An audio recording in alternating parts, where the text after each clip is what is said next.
ఒకసారి మూత తీసి చూద్దాం.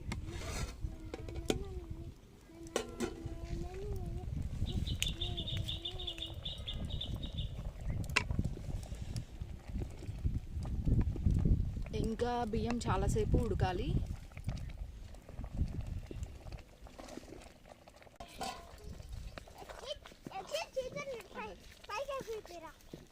చూసారా అందరూ, ఇప్పుడు పెసరపప్పు బియ్యం బాగా ఉడికిపోయింది. మనం దీంట్లోకి కరగబెట్టుకున్న బెల్లం పాకాన్ని వేసుకోవాలి.